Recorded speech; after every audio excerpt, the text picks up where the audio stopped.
Welcome to another episode of the Shephard Defence Podcast, brought to you by Studio. My name is Jack Austin, Project Manager at Shephard Studio. As part of our new podcast format, we are featuring stories developed in collaboration with our partners. We recently launched the third series of our Five Eyes Connectivity podcast, and we are excited to share that first episode with you now. If you would like to know more about what Shephard can do for you, or you want to find more insight into the world of defence, then please visit our website at shephardmedia.com.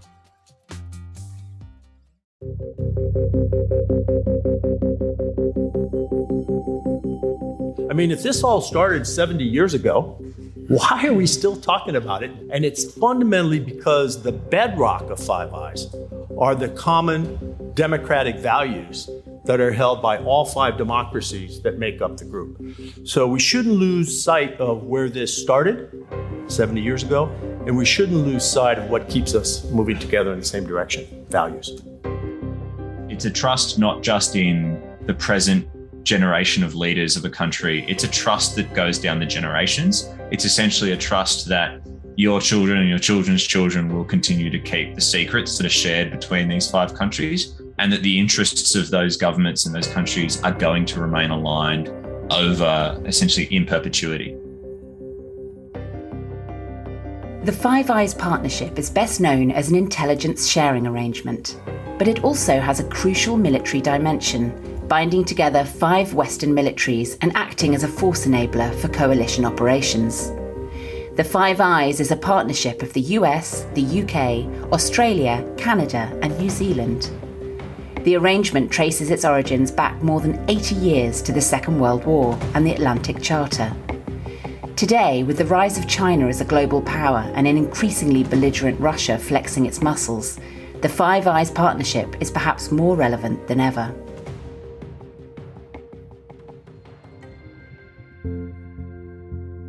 Welcome to Series 3 of Shephard Studio's Five Eyes Connectivity Podcast, sponsored by our partner, Viasat.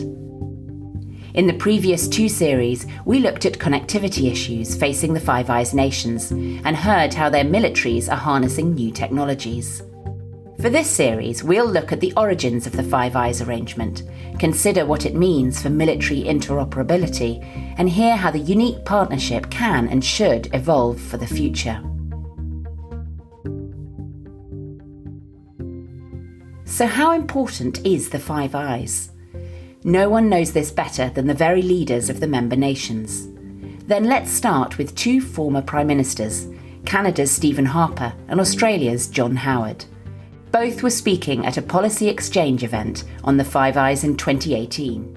When I say critically important, it obviously, the membership of the Five Eyes represents for Canada some of our most important relationships in the world, not just with the United States, Britain, Australia, New Zealand. These are countries that sort of share, in my view, all of the critical elements of foreign policy: alignment on security matters, alignment on matters of prosperity and economics, and alignment on matters of values and democracy. But then with the Five Eyes, there's a fourth element, not critical, but exists, which is this kind of broader historical, cultural overlay and long history of cultural cooperation and obviously action in international affairs and global conflict through a long period of time. There is something about the intimacy of the relationship, and it rests on the fact that when the chips are down, the five participants trust each other at a political and cultural level, beyond the level of trust that is found in relationships between other countries. In the years between 2001 and 2005, when Australia was involved with the United States and the United Kingdom and others, but principally the United States and the United Kingdom in military operations in both Afghanistan and Iraq, the level of access that was available from MI6 and the CIA and the confidentiality and the frankness, the candour of the briefings that I received from the heads of those two agencies drove home to me on a personal level just how much it was seen as a special arrangement, and the value of that arrangement to countries like Australia and New Zealand is very good. Douglas Lute is a former US ambassador to NATO and Deputy National Security Advisor. Speaking at the Policy Exchange event, he also stresses the importance of Five Eyes intelligence. I wanted to share with you a little bit what it means when you arrive at your desk one morning and you are reading through the intelligence, or you're being briefed on the intelligence, and one or two bits of this intelligence are labeled at the top and the bottom, Five Eyes. What that means is you stop whatever you're doing, you pause, you pay particular attention, and you read this very carefully, or you listen very carefully. That's because Five Eyes is the gold standard in intelligence. Now, why is it that? It's because it doesn't come from a single national institutional source. It comes from five.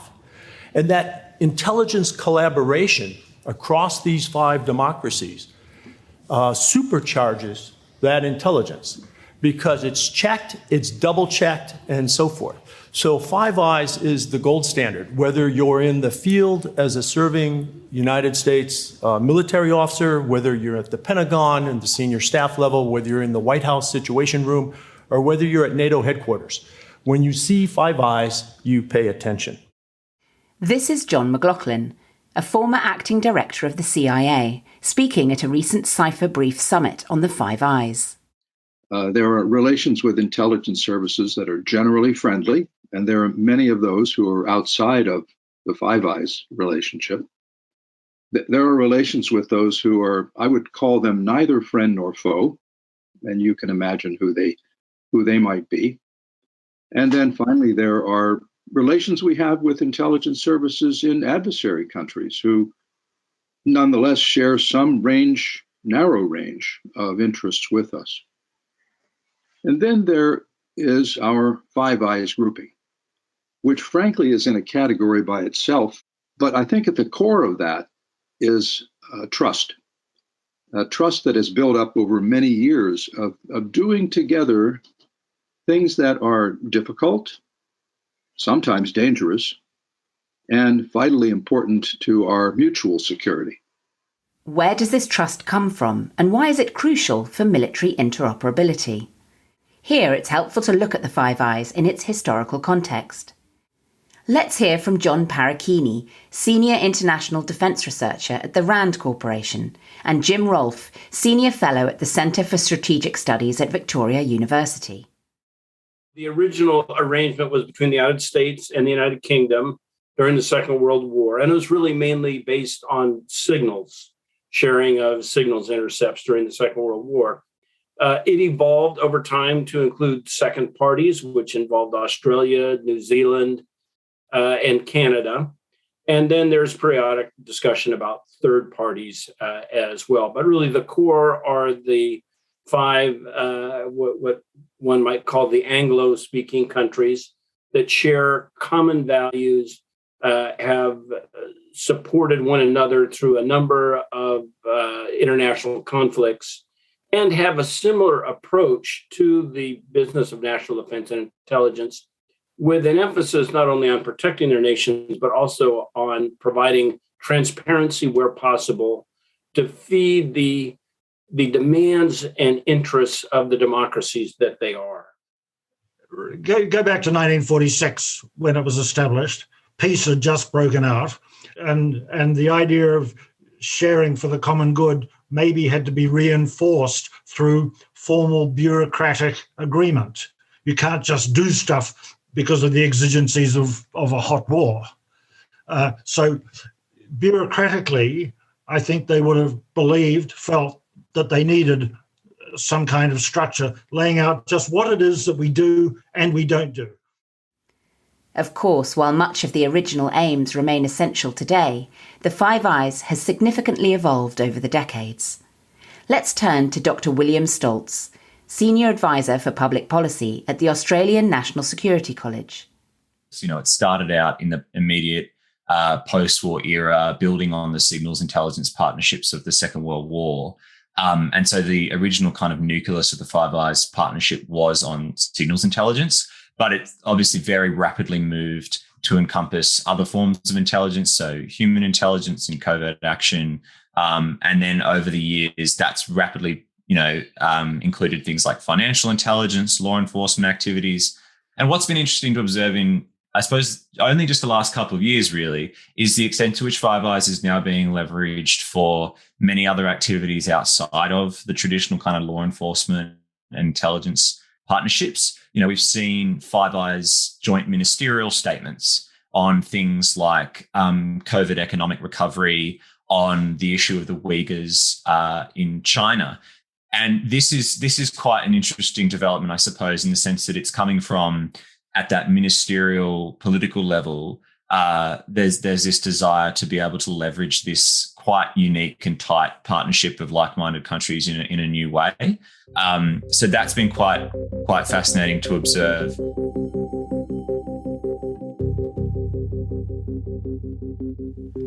So what does this evolving relationship mean for military interoperability? Craig Miller is president of government systems at Viasat. Here, he describes the core of the arrangement, a culture of sharing. We have a history of shared intelligence, and so we have a very long history of being able to share data and package data and decide which parts we share and which parts we don't, and still work together harmoniously. But beyond that, the Five Eyes are really interesting in that there's a long history of shared language, culture, behavioral norms. And I think, today that's still as true as ever. The Five Eye countries are more alike than almost any group of countries that you can pick, any other group of countries that you can pick. And I think that's going to help in cooperation, because a lot of the problems of like sharing data, coming to agreements on standards, coming to agreements on what you share and what you don't share, those are cultural aspects. In business, we would call that culture. We have to have a culture of sharing. And I think there's a culture of sharing among the Five Eyes, and there's a long history of that. And I think that's going to be really important and give the Five Eye countries a leg up in collaborating with one another going forward. The capacity for Five Eyes nations to operate together has a range of practical military benefits. Well, it means a bunch of things, and it enables a few things, but it also requires a lot of things too. And so the thing that it enables is the ability to act with a single imperative, and for the allies to be force multipliers of one another. And that's the core of why we want to do this. And if you think about, well, who cares? What does it matter? The reason it matters is because our peer adversaries are so sophisticated. We're not guaranteed to have dominance in all domains like we have in the past. So in the past, we've been fighting people that live in caves. And, we have dominance over land, air, sea, cyber, space. And none of those are guaranteed. We're not guaranteed to have dominance over all of them. We're not guaranteed to have dominance over any one of them at any given time in any given region. And so we need the ability to flex and move and react. And that interoperability and being able to use each other's resources and leverage each other's resources and be a force multiplier for one another is the way that you're going to prevail when you're facing a peer adversary that can deny any given domain in certain regions at any given time. And so that's what it means, is the ability to basically fight together as a 1 + 1 = 3 unit. And that's the goal, and that's the reason. Many challenges stand in the way of true military interoperability, even for Five Eyes nations. But there's a lot that's going to come with it to get there too. We have to agree on what are our shared CONOPS. What are the shared elements of the operational picture we want to share with one another? Because, we're allies, but not everybody shares every single thing we're doing. And so we have to decide what things are shared and what aren't shared and what we need from one another. We have to decide on essentially the medium of interoperability. There's a lot of decisions that go into allowing you to use one another's networks and allowing one terminal from one network to roam onto another network. And there's a lot of shared standards that are going to have to come into play here. We're going to have to agree on how we package data, how we move data, how terminals work in the RF domain, in the data domain, in the cyber domain. And there's a lot of things that we'll have to agree on to be able to achieve this level of interoperability. And those are tough challenges. At a time of growing peer and near-peer threats, the nature of this challenge is also likely to change. Let's hear from William Stoltz again. This is where it's a test for the risk appetite of governments, in the sense that for for Five Eyes countries, particularly like Australia, New Zealand, and Canada, the operations in the Middle East were towards the end, especially fairly light touch. They weren't thousands and thousands of troops on the ground. The risk to casualties was kept as low as possible. There was a political desire to make the necessary contribution to the coalition effort whilst minimizing the risk of casualties and any kind of political fallout of it going wrong. The security environment today will probably mean that risk appetite has to change in order to counter the threats of foreign interference that are arising, to deal with grey zone tactics being deployed on vulnerable countries in our region. That might mean that Five Eyes countries have to get a little bit more comfortable with doing some of the more covert and clandestine activities that they did do during the Cold War, like using human sources close to government officials in countries where we're otherwise meant to be on friendly terms and that sort of thing. However, there would be significant force multiplier advantages to such cooperation at the military level. This is the thing to always remember, is that China does not have, and nor does Russia really, have large, fulsome networks of friends. You know, they don't have super close allies. They haven't... They aren't battle hardened in performing deeply integrated military operations with other countries. That is something that, you know, the Five Eyes nations, the NATO countries, and increasingly the Quad countries will have experience in. And so I think it's at several levels. It's at the operating level, just being able to fuse multiple countries' militaries together obviously has an operational advantage in terms of bringing a greater scale of force to bear in a conflict situation. But kind of further upstream from that is, I suppose, in capability development, where countries are able to pool their resources, pool their knowledge in a way to achieve capabilities that can't realistically be achieved by single countries anymore. You think about the nuclear-propelled submarines that Australia is going to get, or even things like the Joint Strike Fighter and some of the autonomous platforms that are being developed. These are systems that are kind of beyond the technical reach of any one country, perhaps even the United States, and can only really be achieved by pooling the innovation, the capital, and the resources of multiple countries at once. And again, that's not something that China presently has the ability to do, because it hasn't built up those kind of incredibly trusted relationships with other countries. And I think that's the thing to underline here with Five Eyes, is that while it isn't a grouping that's underscored by a treaty or these formal structures that we would typically recognize, it is underscored by a level of trust that is kind of unparalleled. These interoperability benefits are enhanced by the unique levels of transparency between the five nations. This is John Parachini again. Here's where I think the Five Eyes community provides an invaluable service. Among the Five Eyes, there is the Five Eyes Intelligence Oversight and Review Council, which involves the Inspector Generals, or in the case of the United Kingdom, the Investigatory Powers Commissioner. And these Inspector Generals or Investigatory Powers offices of these five countries meet once a year and share what the challenges are in their countries to provide the type of oversight that democracies expect. And there is a real challenge that they face in providing that oversight and review as technology rapidly evolves in new ways that makes it hard to track.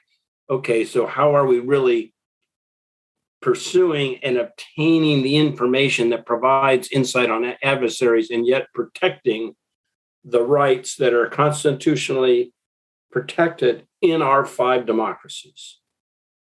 Because this is a level of transparency and intelligence that very few countries around the globe have as part of their intelligence activities. And here is one that it's not just a single country doing it.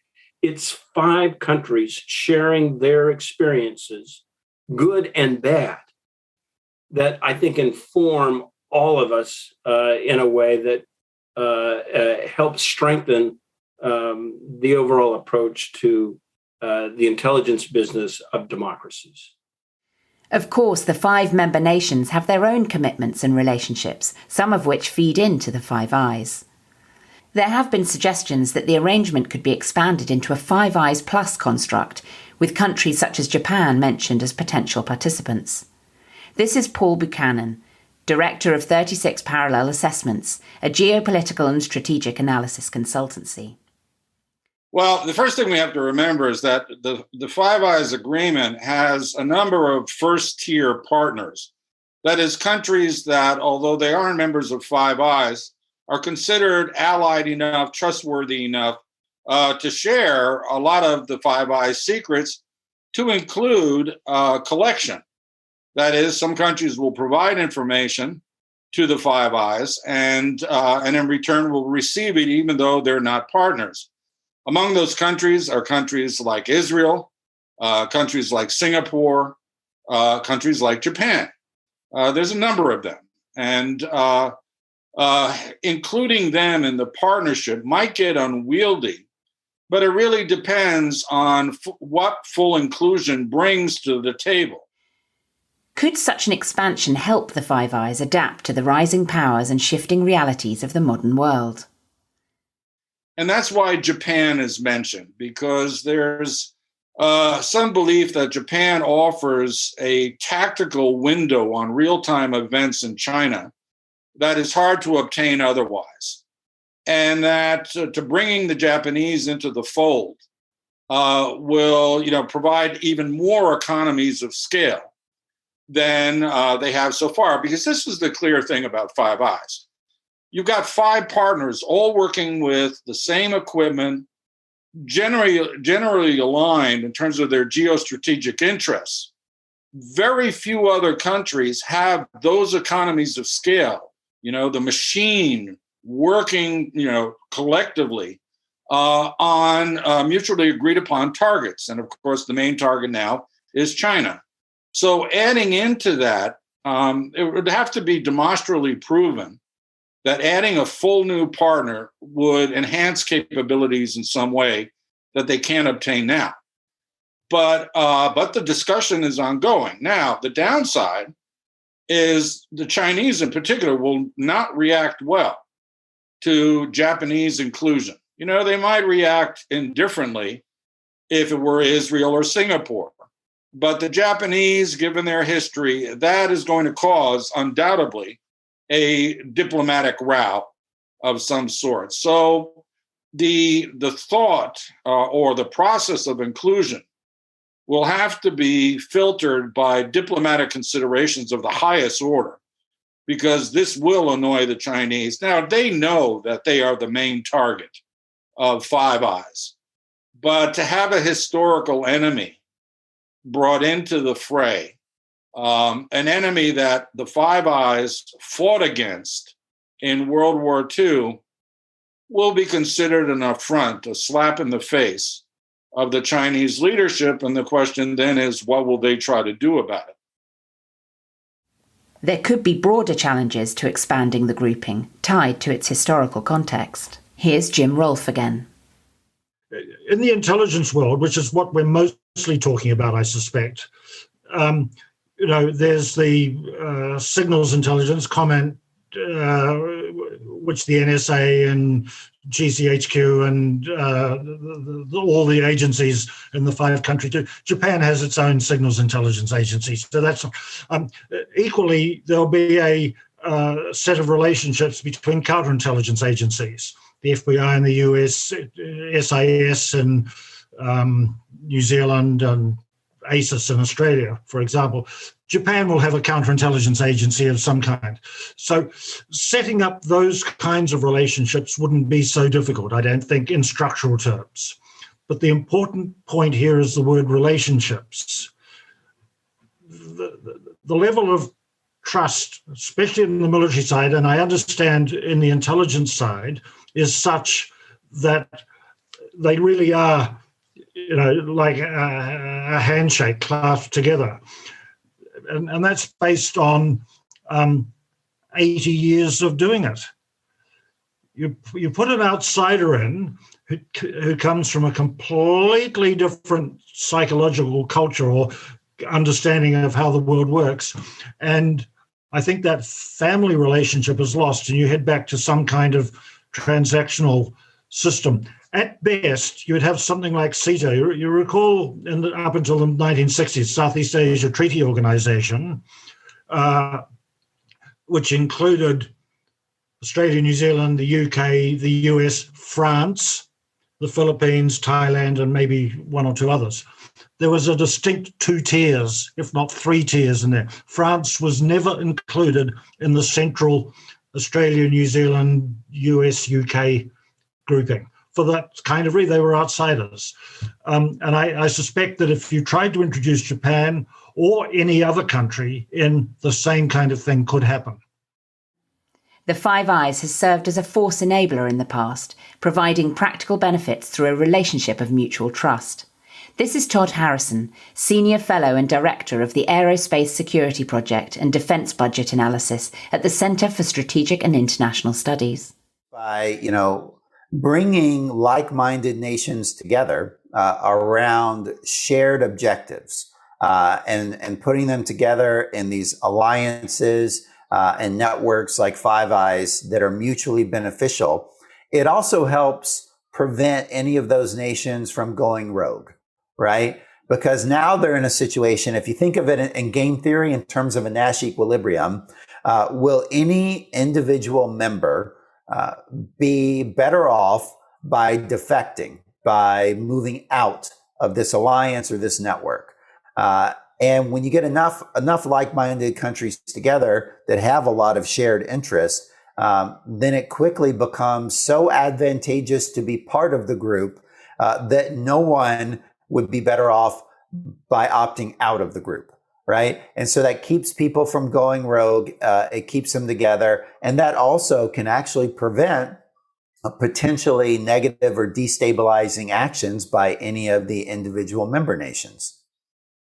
I mean, one of the strengths is it's very specific and targeted in a functional way, right? So it makes it highly functional and therefore very useful, in a targeted way. I think, one of the downsides is that does not always transfer into broader, alignment among the nations, right? Because that's where you need, formal alliances and treaties that are broader, have a larger scope. And so, the Five Eyes Agreement is not that. It doesn't, bind us together, in terms of our mutual security in a formal sense. But it is very functional and useful in a more kind of day-to-day operating environment. What does this interoperability mean on a practical level for nation states? Paul Buchanan puts this in the context of the Five Eyes' smallest member, New Zealand. It was a Cold War creation. So the targets obviously were the Soviet bloc. And there were advantages. Oftentimes I get asked, why is New Zealand even in it? Well, if you think of the technologies of the 1950s, what was not known then, at least publicly, was that putting collection stations in New Zealand allowed an over-the-horizon capability that the Soviets didn't have. I mean, it's been revealed that Five Eyes in the 60s and 70s was spying on the Russians. You may remember that it provided tactical information to the British in the Falklands War. So it spied on the Argentines. It spied on Japanese diplomatic messaging in the 80s and 90s. So it goes after allies. And that's a key point. When Five Eyes says it's full spectrum take, it doesn't just mean the communications. It takes from everybody. And then the strategic priorities of the partnership will determine what is analyzed. And so in the old days, New Zealand offered a geographic advantage. Sophisticated technology that otherwise would be on US or British soil, now shared with the Australians and the New Zealanders. The Australians focused on the Indian Ocean and the subcontinent. New Zealand focused on Polynesia and eastward towards Latin America, but with that over-the-horizon capability. Well, now a lot of that has been obviated by modern telecommunications technology.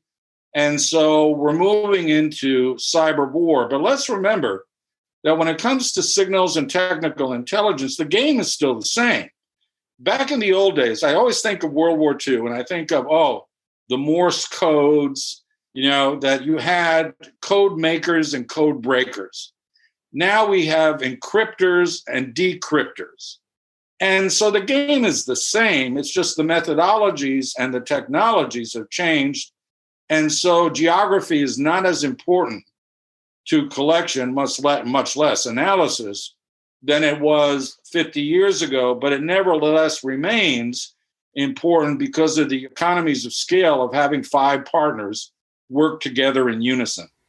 The Falklands War provides an excellent example of such cooperation in practice.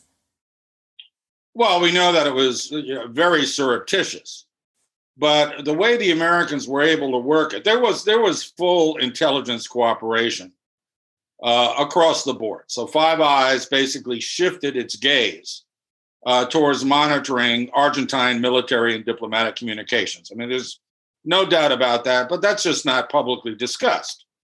The interesting thing is that militarily, the Americans put special operators in advisory roles around the world. I mean, when you think of Green Berets, their main role is to assist local forces, not only in kinetic operations, but in hearts and minds operations, psychological operations, in other words.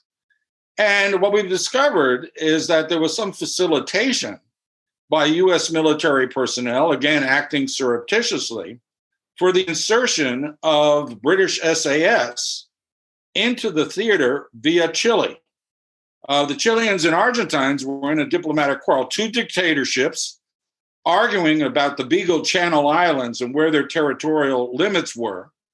And the Chileans basically violated the Rio Treaty, violated the OAS Charter, and gave the SAS staging areas in Chilean Tierra del Fuego in order for them to mount assaults and monitor the communications of the Argentines in theater. So that particular conflict, because of the diplomatic necessities of the moment, was a non-kinetic war in the shadows as far as the United States and its partners were considered. The British were the belligerents, but behind them, sort of tip of the iceberg stuff, were an alliance of intelligence operatives and special forces people who were trying to make the task easier because, let's face it, running that task force 6,000 miles down to the Falklands was a daunting task, and they needed all the help they could get. Such cooperative efforts and their impact on military interoperability stem from a historic shared experience. This all centres on a word that comes up over and over again: trust. The Five Eyes it's almost like a brothership. It's implicit that certain standards of conduct and what have you will be maintained. And it's that implicit trust, even more than the explicit terms of agreement between the partners, that what makes this machine work. I mean, they fully understand that regardless of the political changes of the moment, I mean, let's think of it.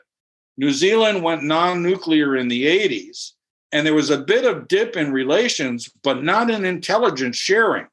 The intelligence professionals kept on doing what they're doing. I mean, there was not a limitation. I've heard people say, oh no, but the US started choking off the flow of information to New Zealand. That is possible, but it certainly didn't affect the larger strategic picture, because to do so would be to cut their nose to spite their face, because New Zealand provides information on areas of the world that the United States couldn't reach at that time by itself. And so I think that what we have to understand is that these levels of trust and now these professional relationships developed over the course of 50 some odd years are about the strongest in terms of diplomatic relations or international relations that the world has seen.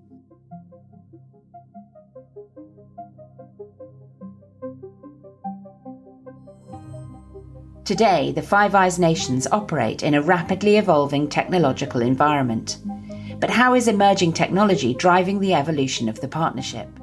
The technology revolution of the last 25 years has been the most significant change. And rather than consecrating these changes and the implications of them in the agreement, it really has been an ongoing dialogue between the Five Eyes countries to get a trust level about what technologies we want to share with one another, what information we want to share with one another, what practices we think are the best use, what parts of the world we'd like one country to focus on more than another. So it really has evolved organically. It has moved back and forth depending upon political developments to a certain degree. So it's not really been defined rigidly in agreement documents. It's been more organic in its evolution. What technologies will support and enable future coalition operations? Viasat's Craig Miller outlines some key developments. One of the most important concepts is heterogeneous networking, or the thing that we call at Viasat hybrid networking. And that's the ability to bring different disparate networks together and let them operate as essentially a single network from the user's point of view. That might include something like bringing a commercial broadband system like the Viasat-3 satellite constellation together with other commercial broadbands from other providers, perhaps at other orbital regimes, and operating together with purpose-built military capabilities to include things like WGS, or in the UK, the Skynet system, or in Australia, the system that will be built as part of the JB9102 product. These networks are all function as standalone networks and have fantastic capabilities themselves, but to have true interoperable performance and to achieve multi-domain operations between coalition partners and to share data effectively, there has to be a mechanism where these networks form a network of networks. And from the user's point of view, I can talk to anyone that's on any one of those networks. I can use any one of those networks if they're available. And so being able to bring those together is one of the key next generation technologies. And that's something that Viasat's working on. It's something that many other companies are working on. It's something that multiple governments are sponsoring as well. And this is sort of the core of it all, is bringing these networks together. And that flexible connectivity among multi-orbit, multi-transport, even terrestrial networks, that provides the framework that you can use to move data around. And that sharing of data, that's a reason we want interoperability, right? So that we can share data with one another. And those heterogeneous networks are going to be the core of that. In a changing world, is the Five Eyes still fit for purpose? Todd Harrison thinks it's important to consider expanding the club.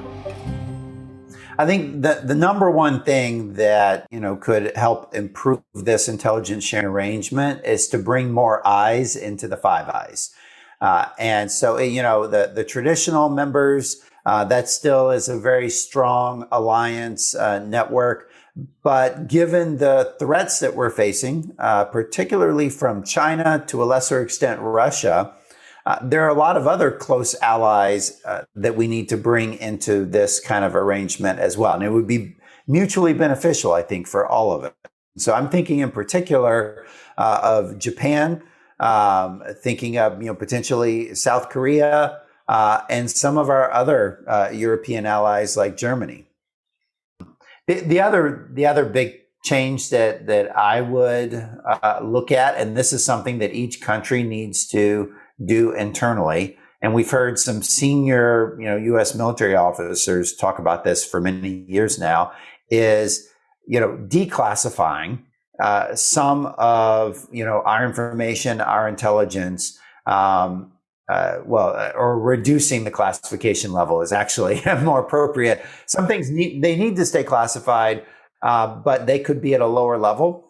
And so, there are things now that the U.S. doesn't share with anyone that maybe we should take another look at that and actually allow it to be shared with Five Eyes, right?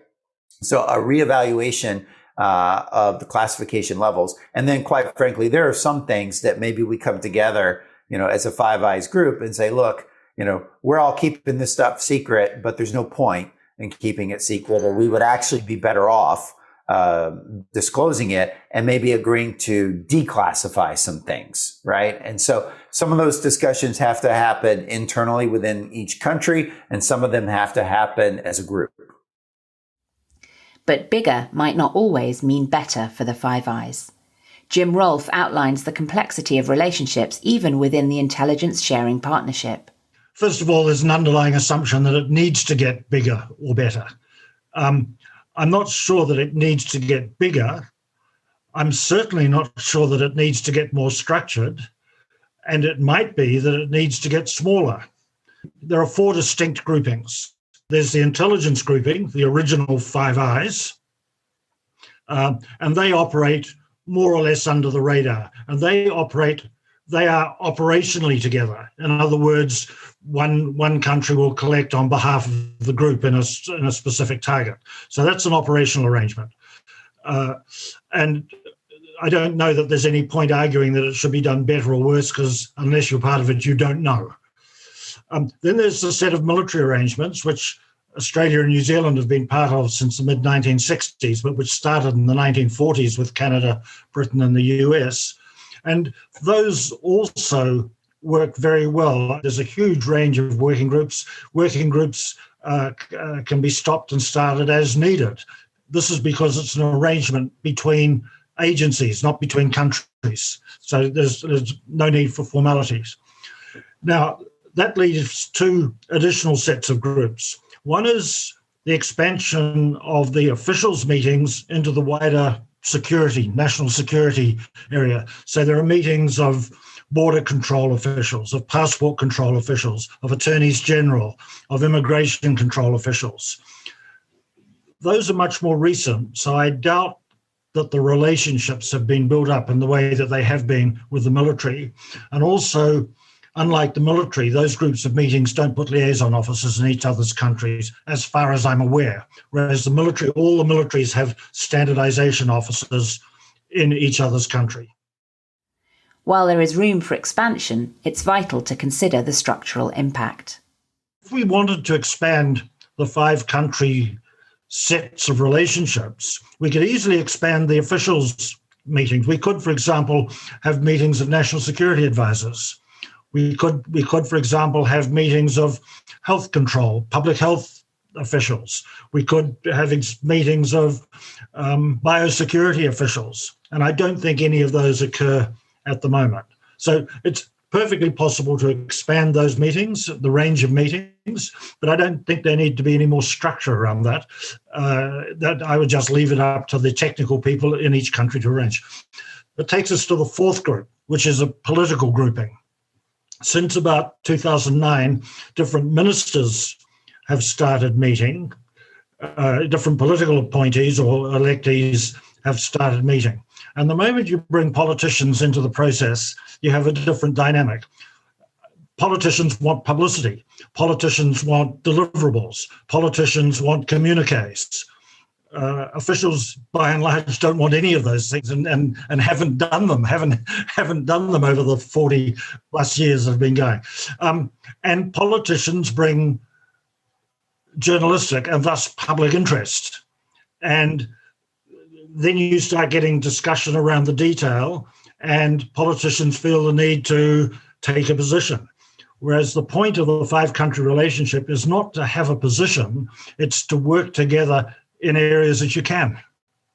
I used to be an official. If I were with my official's hat on, I would say the best thing for the 5 countries, I'm trying not to use the term Five Eyes, the best thing for the 5-country arrangement would be to get ministers out of it, to get politicians out of it, and let it just be officials working so that they can operate effectively together. The Five Eyes is adapting to a changing world, one where peer adversaries are front and centre rather than the counterinsurgency operations of the recent past. In the next episode, we'll examine how the partnership enables multi-domain operations amongst coalition partners through networking and military connectivity. Industry will play a key role in helping the nations adapt to this future. Let's turn to Craig Miller for the final word in episode 1. And even when you think about the end of the Cold War, we were able to outspend the Soviet Union, and we were able to win the Cold War economically because we could just dominate with outspending them and forcing them to make some choices they couldn't make that eventually led to them collapsing. That's probably not the case for the next 30 years. We're facing peer adversaries that are economic equals or will be our economic equals over those timeframes. And they have advanced technologies. We're already seeing some evidence that they may be more advanced than us. Hypersonics are an example. And so we don't have a huge technological advantage. We don't necessarily have a huge economic advantage when it comes to defense spending. But if you think about the amount of spending and the amount of innovation that comes from industry, especially as you're starting to see some of the big technology companies enter the defense field, and you're starting to see commercial companies like Viasat, that is a multi-billion-dollar a year commercial internet provider and commercial broadband provider around the world, adapt some of these technologies to defense. The budget of commercial that can be applied to government and defense technologies really sort of closes that spending gap and is a way to sort of re-engage that economic advantage. And so if you use commercial technologies as part of your portfolio of interoperable technologies and part of your networking technologies and even part of your space technologies, then that sort of brings back that level of economic superiority. And that's gonna have to happen.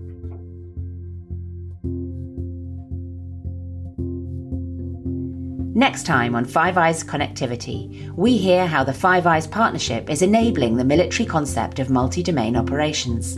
And we learn more about the vital role that secure communications and connectivity plays in the Five Eyes national security efforts. That's next time on Five Eyes Connectivity.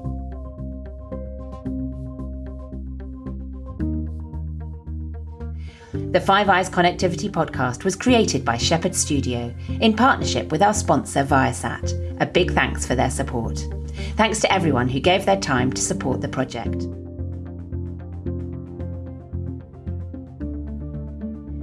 The Five Eyes Connectivity podcast was produced by Tony Skinner and Jack Austin, with research and interviews by Damien Kemp and script writing by Jared Cowan. Until next time.